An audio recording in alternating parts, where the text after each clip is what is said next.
I totally thought I had a open bit, and I don't remember what it was. Oh. Must have been great. So, hello, everyone. Welcome to the Magical Talking Hat Podcast, the only podcast in the world still sponsored by Volume Shoe Source, because that doesn't exist anymore, and so it's just us.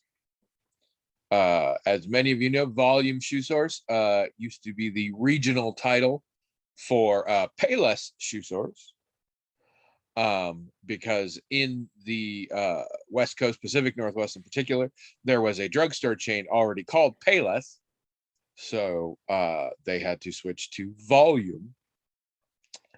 And then eventually Payless was bought out by Rite Aid, and then Payless Shoes was like, thank goodness, now we can all be Payless Shoes. And now they are. But I grew up with Volume Shoes because I grew up in the Pacific Northwest and I had cheap parents. It was always funny to me because every once in a while they would show their own commercial, and that always cracked me up. Because they had commercials at Volume, but every once in a while they'd have them with Payless and they'd accidentally air them. And I was like, you fools. I can't go to Payless. What were you thinking? And you think I'm a nerd? Yes, I do. I'm Tony. And I'm William. And this is episode 563. I know that. Because it's right over there. There we go. Hey, magicians shouldn't give away his secrets. No, and it's the first time in quite a while we're actually recording on Thursday. Yeah, on a Thursday. Yeah, all these freaking holidays and listeners who want to have lunch with me, and I'm very popular now, so it's just been crazy. For those of you just joining us, we have a hat. It is magical in that it has its own email address, themagicaltalkinghat@gmail.com. All people in the world by international law are required on a regular basis to write into that email address, themagicaltalkinghat@gmail.com, with whatever you want. Topics, questions, comments, thoughts, thought experiments, pitches for new episodes for Jordan Peele's Twilight Zone. I don't care. The hat cares. The hat then decides pretty comfortably, I think the bar is pretty low, to forward them to us, and then we read them on the air, talk about them, except when we don't. There you go. That's our show. Good night. So we've had a little thing called Christmas happen since we last spoke. Yeah. You want to talk about Christmas? Well, I thought we should just discuss how the holiday went. Any notable acquisitions, that kind of thing. Oh. Did you get in trouble for throwing Delmer up in the air? That kind of business. Except, have you not? Oh, no, it's the opposite. Sorry. Somebody else I know is having their Christmas on New Year's because of various things. You had your Christmas back when you weren't aware you were having your Christmas. Yeah, kind of. The 18th, yeah. Way back in October, they were like, that time you brought me that one thing, William? Let's call that Christmas. I don't want to see you again until next year. Yep. So did you do anything over the holiday weekend, per se? Didn't do a thing, which was fine because it was nice to not do anything. But Jazz got me some comic books from like the mid 70s. Technically, they were issued in the mid 70s, but they have reprints of okay, so in the mid 70s, DC started releasing these comic books called Batman Family, and they were stories that were supposed to feature like Batgirl and Robin and things like that. Not just Batman, right? Although Batman's pretty much in all of them. But most of these are reprints of of things from late Silver Age DC Batman and Robin and early Bronze Age Batman and Robin. So you get some Silver Age stuff, but you also get like the early stuff that Dennis O'Neil was doing and Neil Adams was, doing the art and stuff for. But anyway, I've been reading those because they're so good and they're so awesome. And I was realizing while I was reading them too that I didn't learn to read until school. I mean, a lot of kids learn to read like at home and their parents read to them and they learn, way before they start school. I didn't learn to read until first grade. So these were coming out about the time I was learning to read. And when I did learn to read, I could read fairly well right away. I was in like advanced reading after that. So I would definitely have read these, if mom and dad had been buying them for me, like, oh, Billy can read now, let's buy him some comic books. They could have bought me these and I could have read them and I would have loved them. As it turns out, when I was reading comic books, 6, 7, 8, 9, 10 years old or whatever, I was mostly getting them from the local library and they were older comic books by then. I mean, a lot of them. So, I mean, I'm sure if I saw them, I'd recognize them, but I haven't seen any of these before, except one of them. One of the issues is the introduction of the Man Bat. That was in 1970, and this was reprinted in 75. And I had read that one before somehow. I don't remember where I'd seen it before, but the rest of them I haven't seen before, and they're so good. I mean, they're also not good, if that makes sense. Like it's not. Oh yeah. It's not like high literature or anything, but it's very pulpy and it's very fun. In our house, we tend to use the term awesome, which is different than good right. or bad. You can be awesome and be either of them. Yeah. I mean, I love them. I just love them. And Jazz got me these for Christmas and I just on my Kindle, and I love reading them. What I'm mostly hearing is that Jazz is your new parental figure because she gave you the comics that your own parents never would. It's like I say, I mean, also, I have it. I mean, I'm not one to delve into conspiracy theories, but I have it on good authority that Neil Adams and Dennis O'Neil are just one guy named Dennis O'Neil Adams. I liked their stuff. That's what they say. His stuff. It's one guy. When they teamed up, man, that was just good stuff. And I have to admit, when I was a kid, it was mostly Neil Adams art that was so cool. Because a lot of times I didn't always get the stories because they're actually fairly sophisticated. A lot of O'Neill's stories were, and they were kind of went over my head, but the art was really good. Mr. and Mrs. Wright. William appears to read very well, but in his writing, there is a preponderance of terms like pow and kablam. Perhaps you could speak to him on this and see where this is coming from. Sincerely, Lady McTeacherface. The late Silver Age stuff does have, I mean, that does have that stuff. That was another thing that impressed me was, sometimes the 1966 show or whatever is kind of made fun of for how campy it was and everything, but it was pretty comics accurate also. So, for the kids who watched it and didn't really get all the camp references and stuff, they could go from that and read the comic book, and it was very consistent in how it looked and in its tone and in the type of stories it was telling. That was pretty impressive, actually. And then later, what you get with the Bronze Age is they're figuring out, well, we don't have to tell stories on this level for the kids and on this level for the adults. We can tell one story that appeals to both. It's still going to appeal to them in different ways on different levels, but we don't have to double entendre it. We can tell. I think Warner Brothers cartoons are the same way. They were made for adults, obviously, to show in theaters, but they do appeal to people of all ages, yes, in different ways, but not in that bifurcated way that the Batman 66 does, right? Where it's like the adults get it here and the kids get it here, and it's definitely in two things. I don't, maybe I'm not making any sense, but anyhow, that's what I've been doing, reading those comic books and really liking it. And Abby's been playing Ghost of Tsushima. Yeah, Ghost of Tsushima. I saw that was happening. Is she enjoying that? Oh yeah. I mean, it's It's basically Red. definitely on my list. It's basically Red Dead Redemption in 13th century Japan. That's interesting because everybody else in the world says it's basically Assassin's Creed in 13th century Japan. Well, I mean, yeah, probably that's. But as someone who Abby hasn't played Assassin's Creed that much. I know. I'm saying this might be a sign that maybe she should be playing more Assassin's Creed. Well, I mean, she tried it, and I didn't really get into it that much. Which one did she try? I don't remember. But you're right. If she tried a different one or even the same one again and really, gave it more of a chance, she might really like it.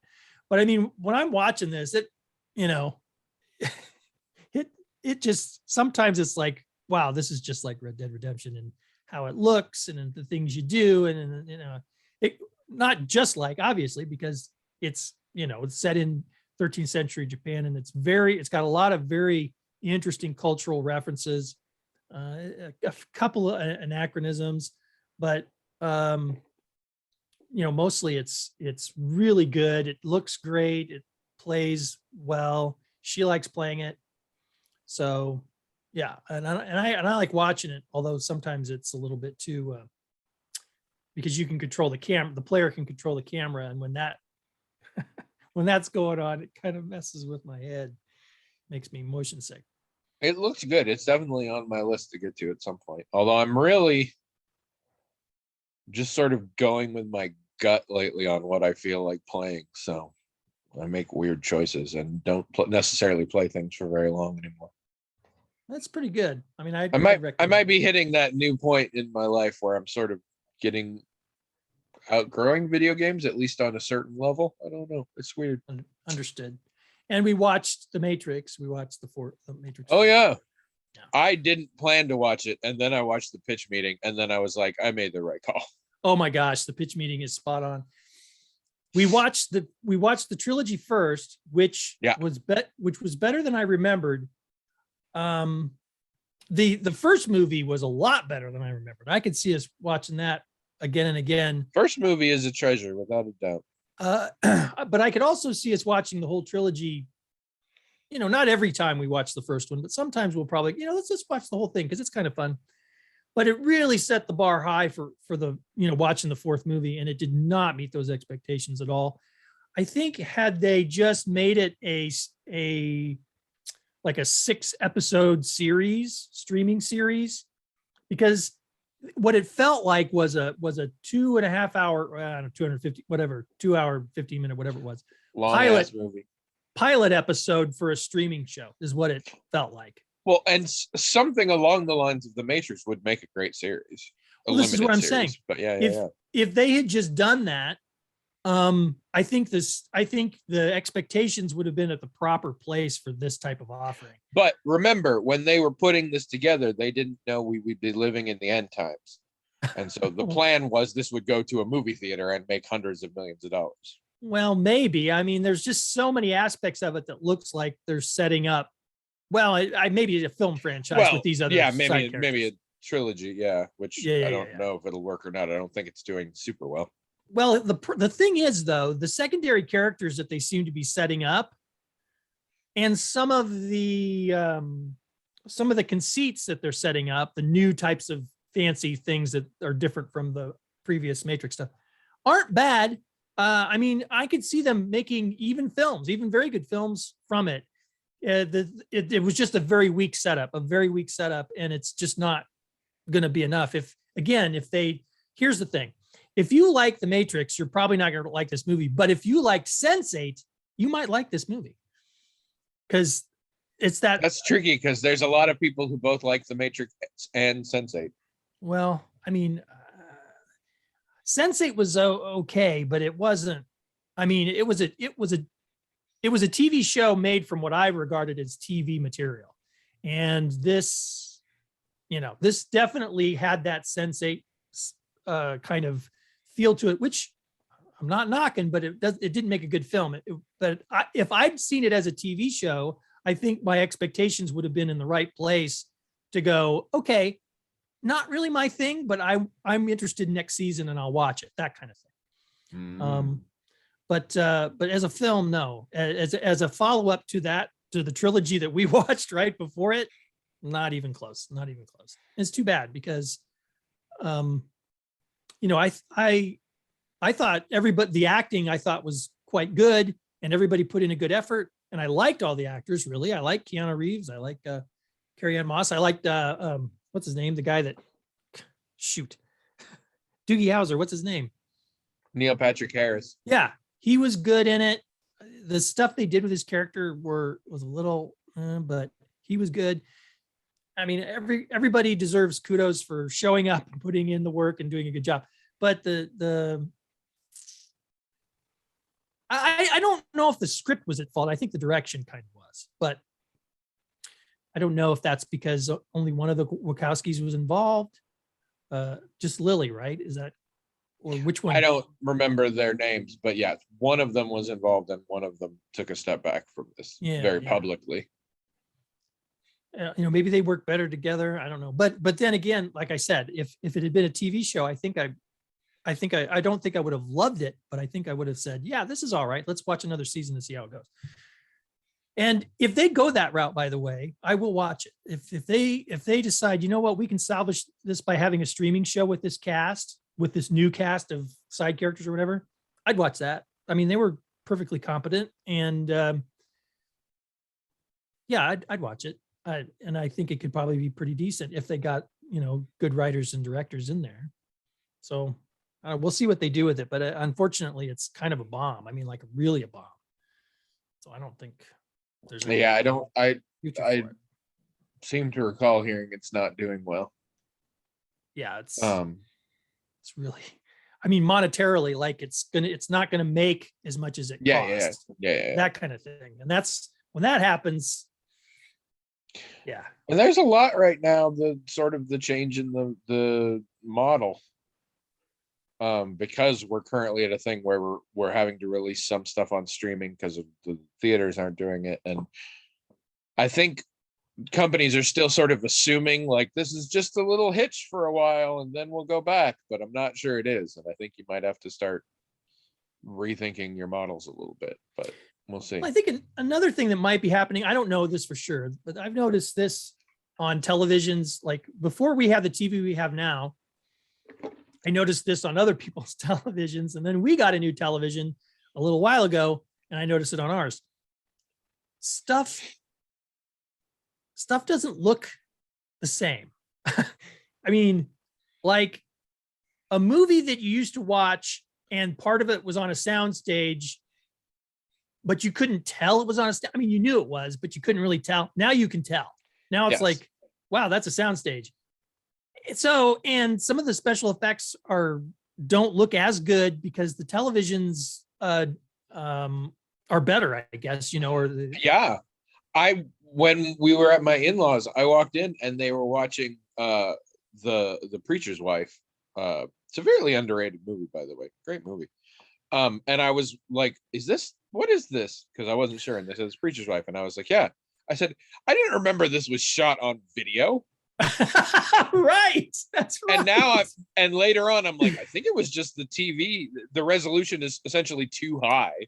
Yeah. Because we saw a couple other things later that I'm like, and I thought that was just a frame rate issue, but I think if you get a resolution at a certain point, it does the same thing. Yeah. So I wonder if and that is weird. Changing how people, you know, since a lot of people are watching these not for the first time in the theater, right? So they can't be wowed by whatever's the visuals are. They see it for the first time on their television, and you know, it just doesn't look. Generation of still working, very successful filmmakers who all think the only way to enjoy a movie is on a big screen in a theater, and televisions are the work of the devil. So once all of these, let's be honest, old white guys die off. People can make movies with the thought in mind that it might be shown on a 1080p television. Because you can like, I watch TV shows that don't look weird. So clearly the technology exists to not make it look weird on the television. Yeah, that's a good point. But right now we're like, no, it still has to be in 35 millimeter or occasionally 70 millimeter because some fucker decided to invent that. Like, oy. Well, the technology has existed for middle class people to be able to have a pretty quality home theater experience. That's existed for probably 25 years now. And it's only being accessible to more people. So, and the, like you pointed out, the resolution is only better and the sound quality is only better. So, I mean, the idea that the best way to experience these things in the theater, I mean, sure, some people are always going to feel that way, but obviously there's going to be a growing number of people who don't. And Yes. so you're going to have to learn. Right now, the people who feel those way are at the top of the food chain. Yeah, that's right. And so that's what I'm saying is once they die off or at least fucking retire, then a bunch of people can be like, hey, I like making films. I also like good TVs. Let's see what we can do. Like the special effects in the Matrix trilogy did not look that great on this television. Yeah. But they were a long time ago. So you gotta allow a little bit of that. Did the characters actually refer to it as bullet time in the movie? Yes, they did. That really happened? Oh my God. Well, because see, they tried to get meta. That's true, because it was about a movie series called The Matrix. A video game called The Matrix. Okay. So so at the pitch meeting made fun of that, saying, well, see, if you get meta and you make some kind of cutesy comment about it, that makes it sophisticated instead of stupid. But it was still stupid. And they also kind of took a swipe at the industry and maybe Warner Brothers a little bit while they were doing that, which again, I think was supposed to seem edgy and hip, but it just seemed like a ploy to, kind of wink at the audience and get them on your side. And it didn't really work. The only way it's hip is if, genuinely speaking, they did not want to make this movie and basically Warner Brothers pressured them into it, because otherwise it's like, no, you're the one doing it. So the fuck. But well, it just didn't really work. But some people might like it. I don't know. No, and I don't begrudge it. This is I have to start treating this as about my journey. They are still making sequels and remakes of stuff that I don't need. And that doesn't mean they shouldn't do it. It means it's not for me and I don't need to see it. I'm not going to see this. I'm not going to see the new Ghostbusters.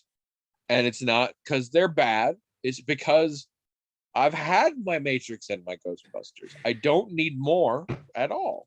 You remember in the pitch meeting where the producer said, wow, that sounds like a pretty interesting movie. And he said, doesn't it? Well, let's get back to this movie. That's true. There were a lot of things in Matrix 4 that you're like, oh, that's a cool idea. I want to see that. But you didn't see that. But that's everywhere. I recently rewatched every Star Wars pitch meeting in Star Wars chronology order. Yeah, right. Starting with Phantom Menace and going forward. And the number of times they were like, oh, that's cool. Tell me more about that. And he's like, nope. Yeah, it's in there a lot. That happens. And they've had it with some of the Pirates of the Caribbean movies. Sounds like you should make a movie about them. Yeah, it does. Anyway. No, they had some really good ideas in the Matrix 4. Very, very good. But that's not the story that was told. They told something else that was not as compelling and interesting. The Wachowskis have always had cool ideas. That's part of the reason why. Film critique aside, the Wachowskis come up with cool ideas. Yeah, and that's part of the reason why I think a TV show would be cool, because those ideas would get fleshed out, maybe explored. And I am interested in them. I wasn't a huge Matrix fan, mostly because the last two films let me down. I probably would have really gotten into it if I'd liked those other two films more, because it was very smart. It was at least the first film was very smart, very creative. It was I don't know. It really introduced cyberpunk sensibility and aesthetic into the culture in a way that nothing else before it had. And even though I didn't play it and wouldn't play it and don't think anybody should have played it, it's done now. They were also one of the first MMO tie-ins that had persistent impact between the video games and the story. I don't think you could impact. I think the Defiance one is the one where shit that you did in the video game could potentially impact the TV show. But the Matrix was one where shit would happen in the video game, and in the next movie, that what happened in the video game would have happened. It wasn't stuff that they had control over like in other ones, but it was the first where the stories fit together. Yeah, well, we were watching, I think it was the third one, the third Matrix. I kept reminding Abby about the video game that she played, you know, that had Niobe. Yeah. And I had to keep reminding her, hey, you remember what Jada happened? Pinkett Smith for everyone else. Yeah. By the way. I had kept having to say, hey, you remember what happened before this in the video game? You don't see it in the movie, but in the video game, this happens. And I remember thinking that was actually pretty cool. Yeah. She didn't remember any yeah, of it. but then video games later, like I said, Defiance had this where like there would be events in the video game, and if they succeeded or failed in the TV show, that thing had succeeded or failed. Like that campaign. Oh, in Defiance, yeah. Yeah. So in that one, not only were they tied in, but what happened in the video game actually then the writers had to adjust accordingly in the TV show, and vice versa. I like Defiance, okay. Why? But it got canceled, right? It got finished. It did 3 seasons that actually wrapped itself up. Maybe I didn't see the 3rd season. Yeah, I think that's what happened to me. I think there was a big gap between 2 and 3. Actually, maybe I never got past 1. I also really liked it, but then never picked it up again. And then the video game lasted. Well, the video game started off horrible, and we all assumed it would go away in like 2 seconds. It lasted several years after the TV show, and only it did. Fairly recently got canceled, I think. Wow. Anyway, how did your holiday go? You traveled and everything. I did travel and everything. It was interesting. I think I talked before. My mother-in-law said she was going to sort of step back a little bit because she was tired. Yeah. And so she made turkey, and she bought a ham, and she made some roast beef before anybody was there. And all of our meals were just basically getting left over. Then, I mean, she bought a bunch of other crap too. And we would just sort of make sandwiches and do whatever. One night we got pizza, but that was it. And that was great. What also happened is my niece got sick again. Oh no. We actually weren't entirely sure. At first it seemed like it was sort of, she just was having sort of a mental health day kind of thing. But then it was, no, she's actually sick. So then did a rapid response COVID, and it was negative, all good. And then her mother did a little bit more research, and it turns out apparently rapid response ones are not particularly effective at spotting the Omicron variant. Oh. So they were like, crap, okay, we'll go and get a real doctor test.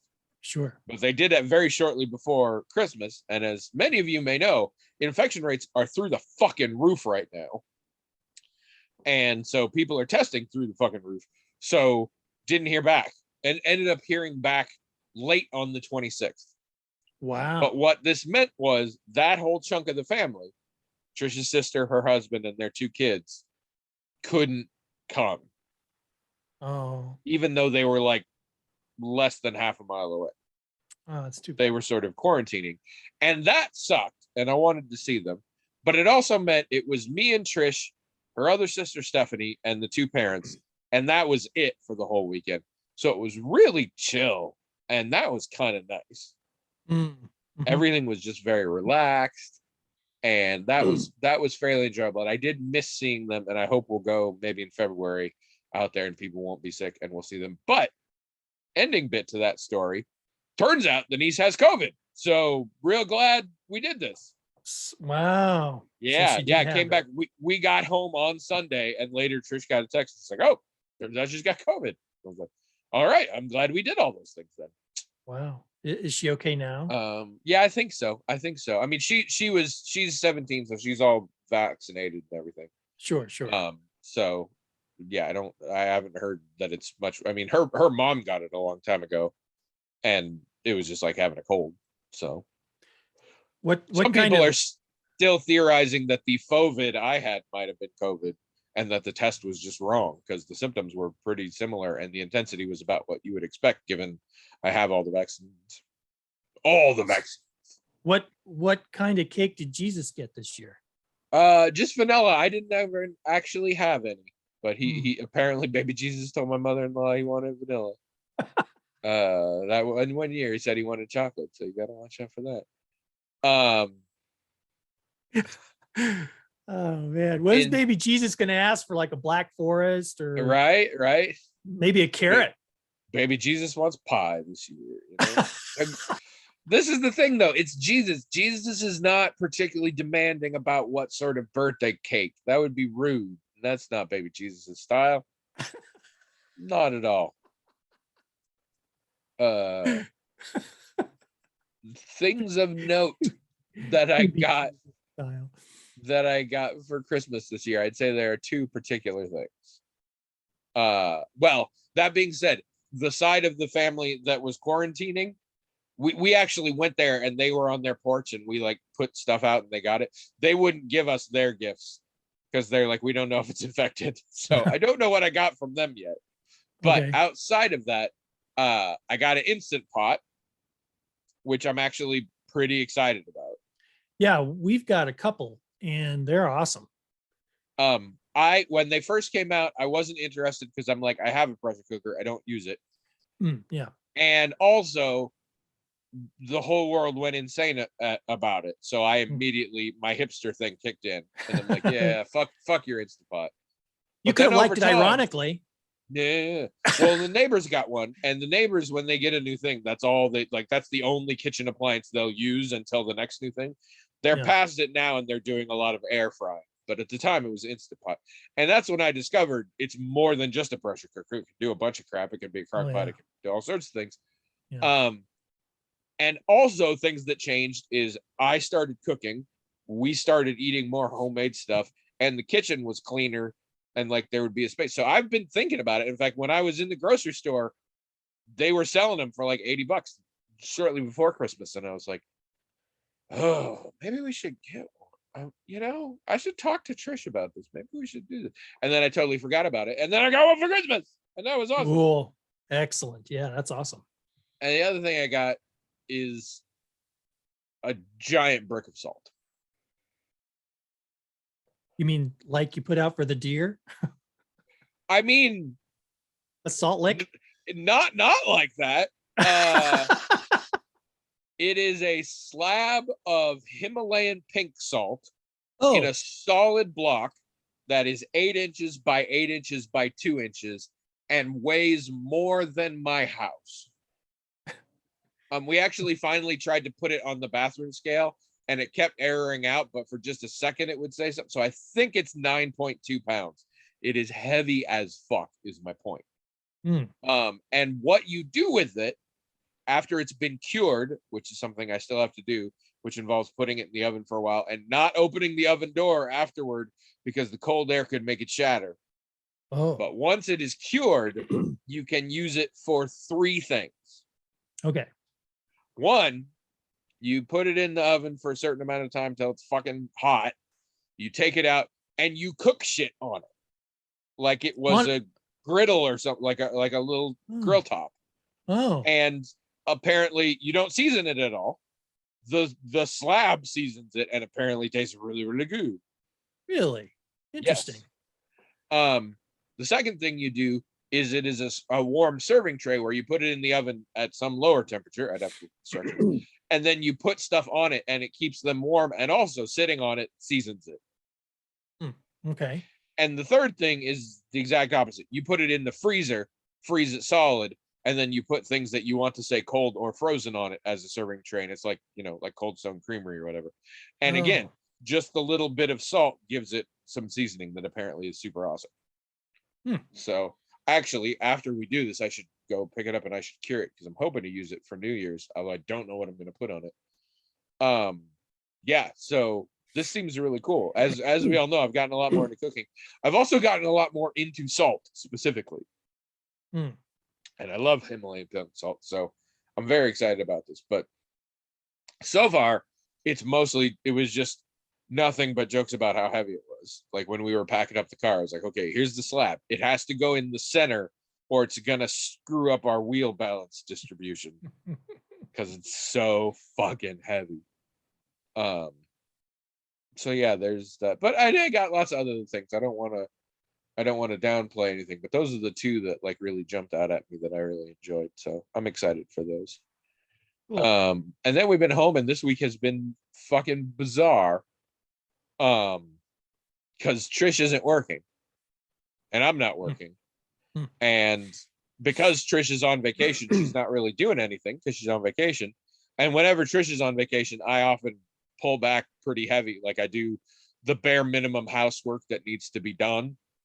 I also haven't been cooking because we brought home a whole bunch of leftovers, and that's what we've been eating. And so we have been totally losing track of what day it is. Our sleep schedules are insane now. It's fun, but like come Monday, we're gonna be hating life. So that's and what really happened was hilarious. Is so Wednesday, I called my sister, which is a thing that often happens on Reddit. My sister and I sort of negotiate. We talk once a week, and we sort of negotiate depending on our schedules. But usually it's Wednesday. Okay. And often it's at 12:30 my time. Sometimes it's at 10:30. This time I talked to my sister. She said, "How about that?" So we're doing it at 10:30.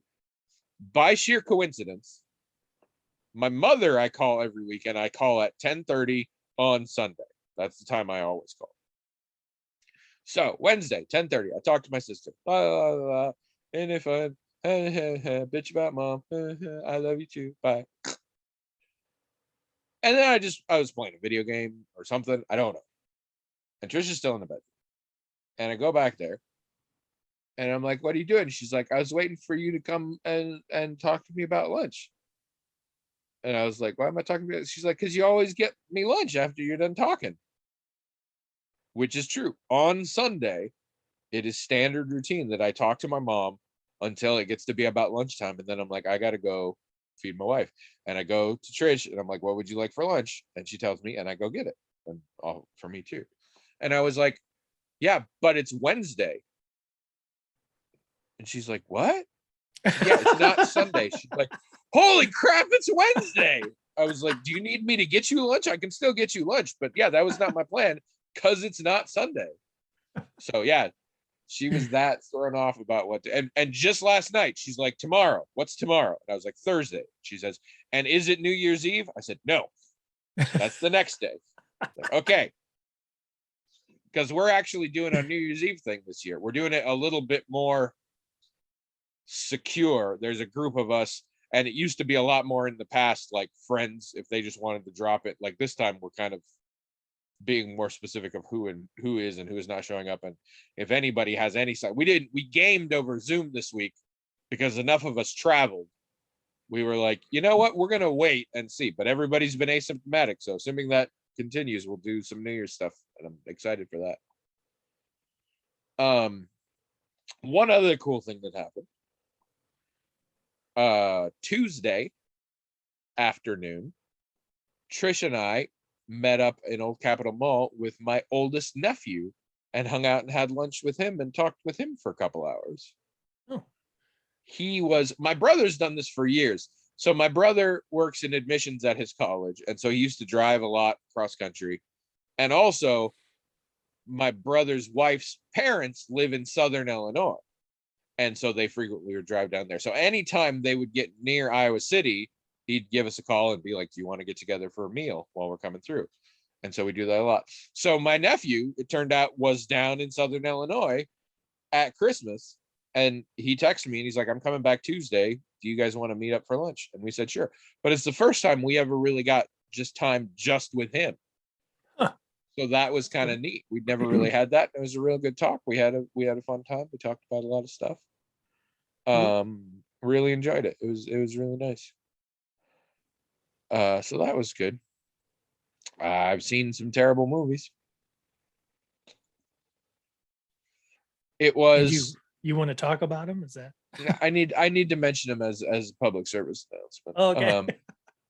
Well, I should say actually, I think it was Christmas Eve.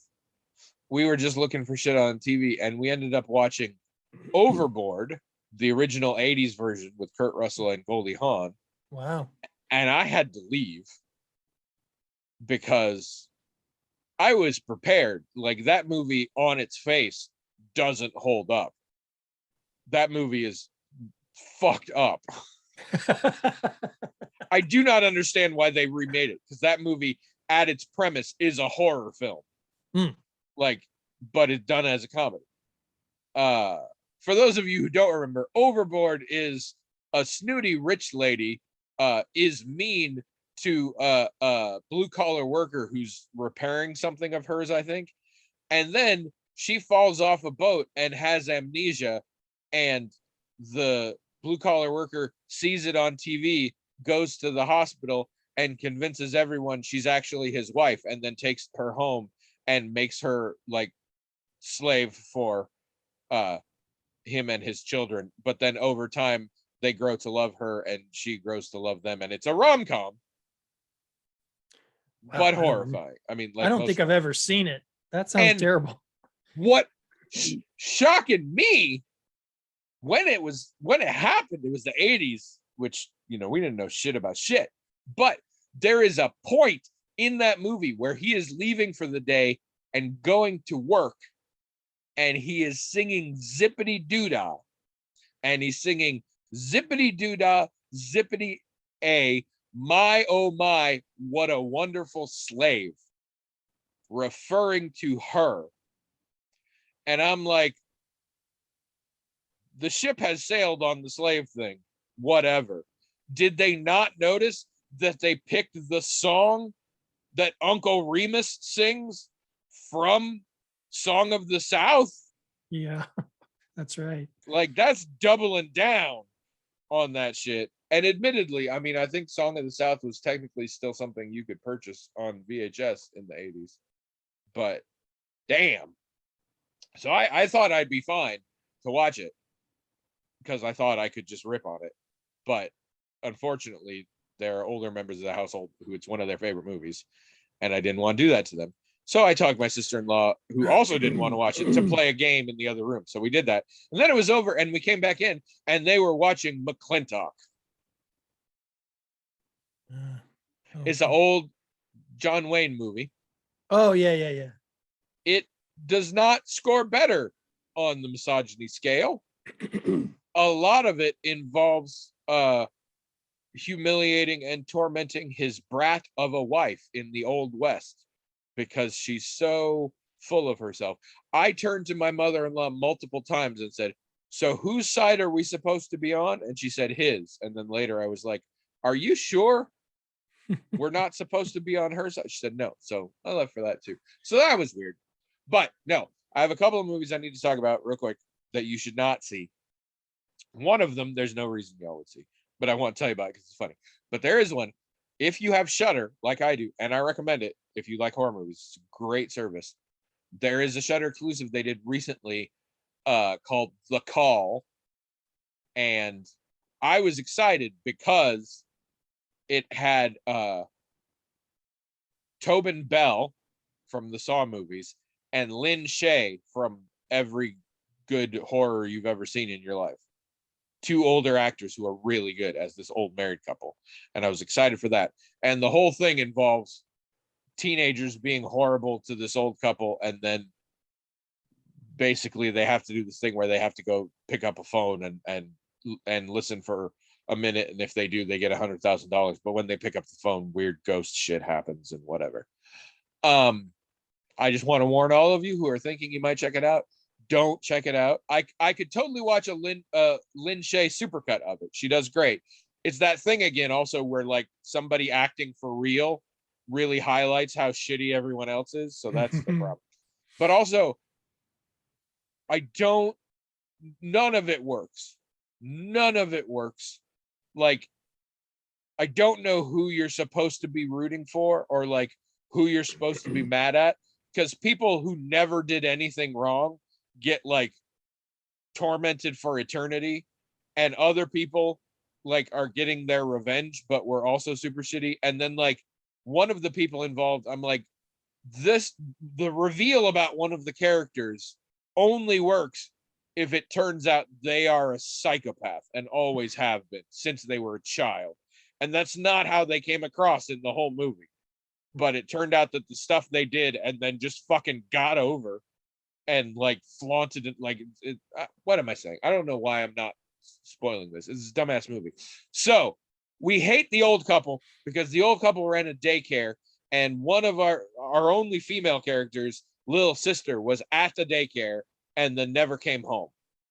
And we don't know what happened. We always assumed that the old lady, specifically the old lady, not her husband, killed the little girl. But she got a fancy lawyer, and so it never she got off, so then it never happened. So the teenagers have been tormenting her over the years. In particular, our female lead, who is the older sister, has been tormenting this woman for what I'm gonna guess is almost a decade, because they're all high school age now. For some reason, it's set in 87. What it turns out happened is the female lead, when she was younger and this happened, it was the birthday of the little sister, and the daycare lady gave her a cute necklace. And on the way home, she and her older sister, who seemed older, like 12 or 13, were talking about it. And the older sister was jealous because everybody thinks the little sister is special, including dad. And so she very deliberately and brutally ripped the necklace off of her and knocked her in the head with a brick and killed her. She fell off a bridge. She then proceeded to put on the necklace and wear it from then on and just go about her life. Like, she's just a teenager. Like, we meet her because our POV is the new kid, and she like takes a liking to him and they hang out. Like, she's a totally normal teenager with just teenagery things. There's a bit where one of her friends is ex unrequited love stuff, but like there's nothing about her that says she's a cold-blooded killer who took a memento and wears it proudly and proceeded to torture an old woman on the premise that that woman must have killed her sister, who she knows for a fact she killed. I'm like, how is this a character? And it's the least of it. Several people get killed for having had an abusive childhood. One person gets killed, I guess, for trying to help out. Is nonsense. It's garbage. So don't watch that. Also, don't watch The Stream, which is a found footage horror. So I don't know why you bother.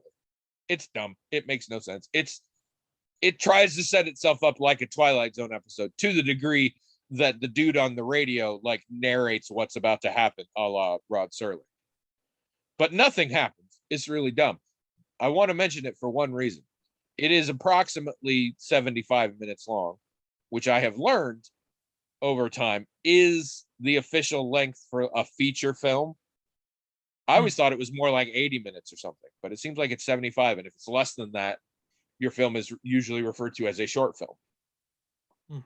This is not interesting, except insofar as there is a plot in this movie, it partially involves people being obsessed with a live stream of a dead man in a coffin. And he's just like, and supposedly people feel compelled to watch it. And also, if he looks at you, like, then you're going to die or go to hell or something. And he never opens his eyes in the whole movie. People claim he did, but like we never see it. So I find that weird. But the film ends. The credits roll. It's been an hour. Then we get 15 minutes of that footage. And yes, I looked through it all. No, he doesn't ever open his eyes or anything change. So they finished the movie, including the credits, in an hour, and then just did 15 minutes of a dude in a coffin like this. And lest you think I am leaving out context, I know nothing of who this man is or why anybody felt the need to look at him. I just know that some people did, and then they thought they saw him look at them, and then bad shit happened. And they are all, one dude tries to explain it at one point. They're in limbo, but like it never, whatever. So I was like, that is a hilariously cheap trick to try and make your film feature length. So also, I finished all the VHS movies. Absolutely skip them. All of you can skip them. Gross, terrible, dumb, bad. So I haven't been bad in 1,000 on movies, but we are almost done with season 2 of The Witcher, which we seem to be enjoying. We are shortly, we're finishing series 2 of Ghosts, and then I'm going to make Trish watch season 2 of Ted Lasso, although she is scared, which I understand because I lost my fucking mind during season 2 of Ted Lasso, but I'm still going to make her watch it.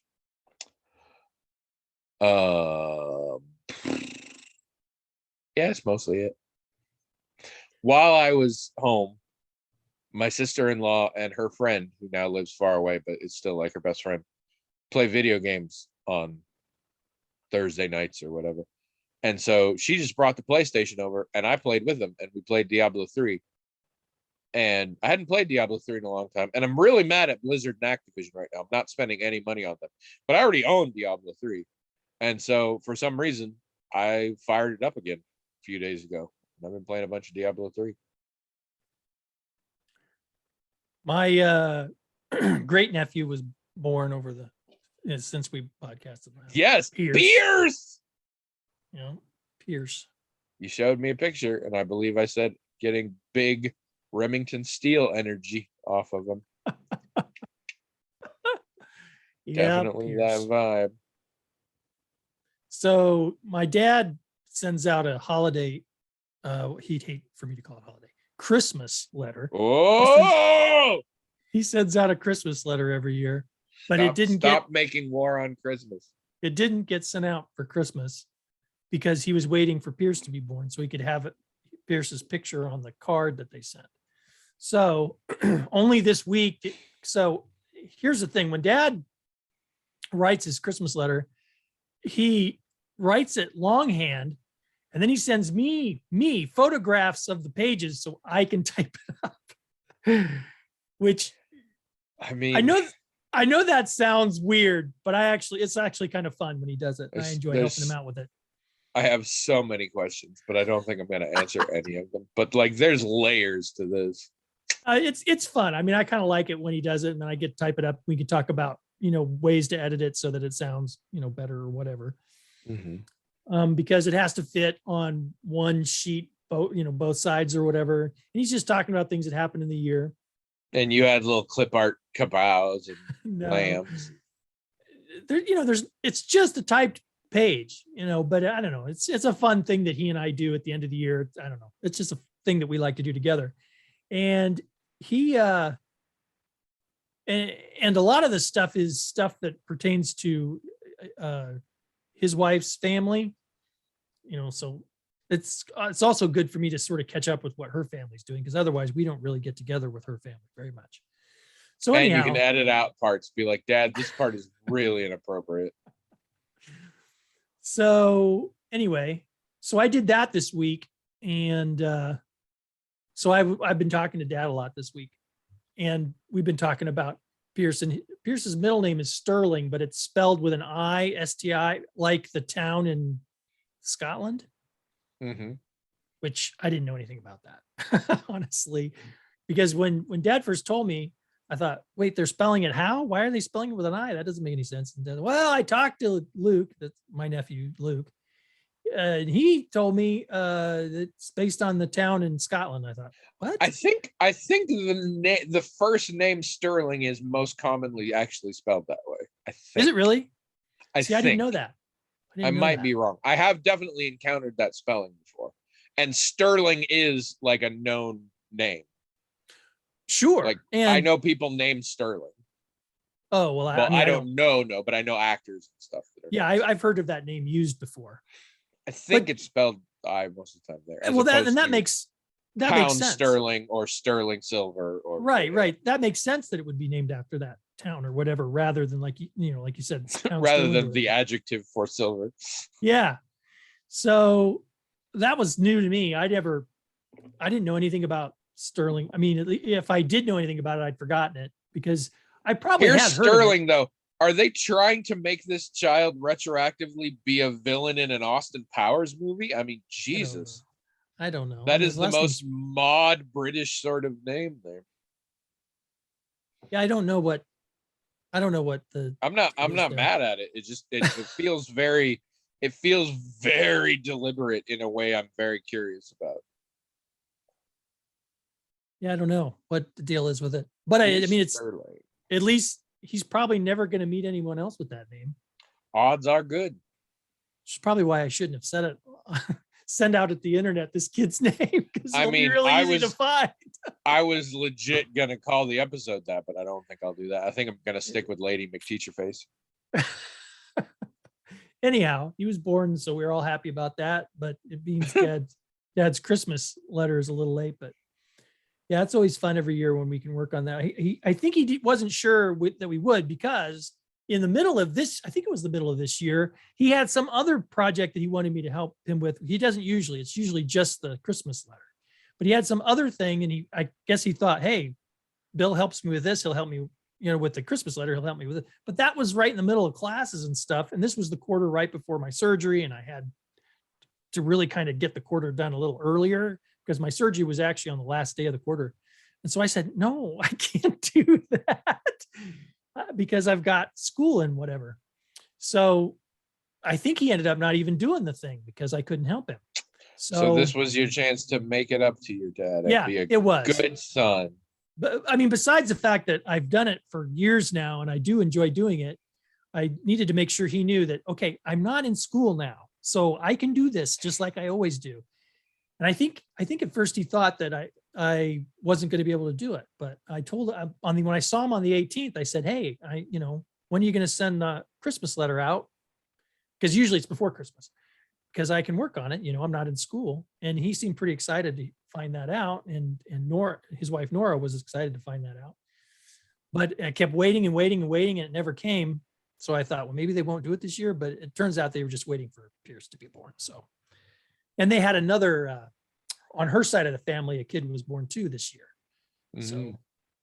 And then Abby's grandson was born this year. So that's a lot. Yeah. That's a lot of kids born in the same year. Going crazy. I'm going to start a tradition of doing a Christmas letter every year, but I'm only going to say it on the podcast. So we'll start this year. This year's Christmas letter is A. Okay. So next year we'll see. All right. I want to get a question in, even though we're running out of time here. People have been writing in. We have a few more, but not a ton. We can still always use more, please. We are definitely not at a point where I'm comfortable with the level we have. But here we go. Ooh, this is interesting. This is from Beth, and Beth apparently doesn't listen to the podcast, at least not as much as she thought she did. Says, dear TMTH, I understand the hat may not pull this question ahead of Christmas. Good eye. But after a decade of listening, maybe, I know our hosts have birthdays coming up soon too. Oh, wow. That's good. Smart. I came across this pistachio pedestal in the Uncommon Goods catalog and wanted to share it with you as a potential solution to your peanut problem. Will either of you be adding this to your wish list? Beth. Beth, fuck you. What? That wasn't nice. If you really have been listening for a decade, you would already know about the pistachio pedestal because you would already know that somebody already had the pistachio pedestal and has used it, and that we talked about it a great deal on the podcast. Okay, Tony, I've been in the podcast this whole time and I don't remember that. Yes, but you're what we call a moron. Oh, yeah, that's right. No, it's 100% the same one. The picture is the thing I have. I And do we kind of mostly recognize talked it. about it because there's the big pile of shit in the living room, and we would sit there and it had fallen and it was just right in front of you all the time, and you would just see this cardboard box that said pistachio pedestal, and you asked about it, and we saw it. Yeah, I own this exact thing. It is awesome. It has never occurred to me to use it for peanuts. Thank you for that idea, Beth. I might consider that. Sorry, the fuck you thing was because I'm for the ratings. The kids love it when I swear a lot, and that's the demographic we're really shooting for. But no, I have this exact one. It's got the same color and everything, and I only ever use it on New Year's. And in fact, obviously last year we didn't do New Year's because COVID. The year before, I bought the pistachios. I forgot to take the pistachio pedestal, so we just had pistachios. But this year, I've got the thing, and I'm gonna get the pedestal, and we're gonna do it because that's the only time it ever comes up, because we don't do parties, So I have one, and it's good. Well, my answer was I just forwarded her email to my wife. Nice. Because here's the thing, we get a big bag of pistachios, and Yes. we've got Yes. a, what do you call it, a sectional, and Yes. and we've got a part of the sectional where I sit on one side and then there's this divider, and she says, and we've got a big bag of pistachios right in the middle of us all the time that we're constantly eating, and we don't have anywhere to put the shells. And yeah. Stop it. So no, you know why I am interested. Here's the thing. I know this because you explained this exact thing when we talked about the pistachio pedestal the last time. Are you sure? Yes, I remember the exact thing of you eat pistachios and they're in the middle of the couch and you don't know what to do with the shells. So this would be a great thing to have. Like, either I've gone back in time or none of you listen to the podcast. And realistically, I'm the only one who legit never listens to the podcast. There's only one episode of the podcast that I've never listened to, and it's not that one, I'm sure. There's one. There's one that I didn't listen to. Why didn't I listen to it? Yeah. I mean, I don't or entirely more recall. Accurately, why do you continue not to listen to it? I don't remember because which one it there are was. definite episodes you have listened to multiple times, and yet this one you won't even look it in the eye. Okay. What did this episode do to you? I didn't listen to it for a reason at the time, and I don't think that reason is persists, but now I don't remember which episode it is. And I don't know if I would go back to listen to it because, I listen to an episode a week, and that's plenty. So I might just be like, I'm not going to listen to 2 episodes in a week. I can barely handle not throwing up just from the one every week. Exactly. Come on. But if I remembered which one it was, I might listen to it because it'd be like completionist, it's like, I got to listen to this because I haven't listened to it. Right. I'm like, well, and just so it doesn't feel bad. But I don't even remember which one it is. It's probably sad. Just go one time and scroll through all of the blog entries and listen for soft sobbing, and that's probably the one. I think I could find it because I think there was a comment. I think in a comment I said I haven't listened to this one. I might even have said that I didn't plan to. If you know what episode William didn't listen to, tell us in the blog, themagicaltalkinghat.com. Also, if any of you remember that, I mean, at this point it is 2 against 1. So, but one of them is William.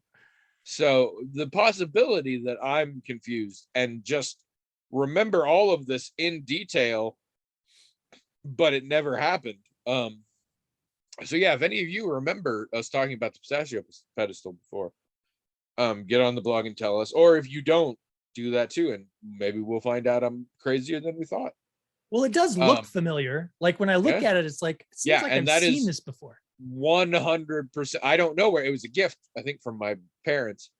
So I don't know where it comes from, but it might have been Uncommon Goods because that is 100% what mine looks like, including the little color around the edge. And they are awesome for a very specific purpose. I do recommend, and I think they'd be great for you. And you're eating pistachios on the couch, as you told me about before. Well, but peanuts too. It seems like it would work for peanuts. I think it could work for peanuts. I have a trash can next to me, and so I have discovered. Actually, I'm a little off peanuts right now. I get really into something and then I stop. I ate too many, and now I'm like, so I haven't bought them all. But mostly, I just make sure my little shell bowl gets dumped frequently, so that if I do drop one, there's not as much to go through. So that has been helping with my lost peanut despair. But yeah, go to the blog, tell us what you think. Tell us nice things about Beth, because I just cussed her out for absolutely no reason. And we should fix that. Not enough that I'm gonna edit this, but enough that other people should say nice things. You're wonderful, Beth. You're raising 2 children, and I'm not scared they're gonna murder me in my bed. Other children, I don't know. Some